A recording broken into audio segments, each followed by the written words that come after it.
মুসলমানদের উৎসব শবে বরাত একটা হিন্দু মসজিদে দেখার জন্য আসলো না, মুসলমানদের উৎসব শবে কদর একটা হিন্দু কোনোদিন চাওয়ার জন্য আসলো না, মুসলমানদের উৎসব রমজান মাসের রোজা একটা হিন্দু কোনোদিন তোমার সাথে সমাজ করার জন্য রাখলো না, একটা হিন্দু কোনোদিন তোমার ঈদের নামাজে আসলো না, একটা হিন্দু কোনোদিন তোমার সাথে জুমার নামাজে অংশগ্রহণ করলো না, তোমাকে দেখার জন্য পর্যন্ত আসলো না।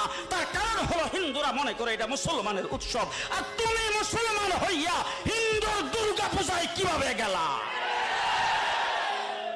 তোমার কি হয়ে গেল? তোমার কি লজ্জা শরম তুমি ধুয়ে ফেলে দিয়েছো? তোমার কি কোনো লজ্জা শরম নাই? লজ্জা শরম নাই? আবার কি সুন্দর বলতেছ, ধর্ম যার যার উৎসব সবাই। হাই হাই হাই, ও মুসলমান যুবকেরা ভালো করে শোনো, ধর্ম যার যার উৎসব সবার, তাইলে বিয়া যার যার বউ তো সবার। জি, বিয়ে যার যার বউ সবার, পুষ্কুনি যার যার মাস সবার, গাছ যার যার ফল সবার, ক্ষেত যার যার ফসল সবার, দোকান যার যার মাল সবার।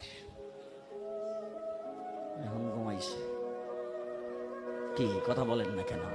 তাহলে আমার দোকানের মাল যদি আমার হয়, আমার ক্ষেতের ফসল যদি আমার হয়, আমার গাছের ফল যদি আমার হয়, আমার গাছের নারিকেল যদি আমার হয়, আমি বিয়ে করলে বউ যদি আমার হয়, মুসলমান আমার পুষ্কুনির মাস যদি আমার হয়, তাইলে ধর্ম যার উৎসব তার।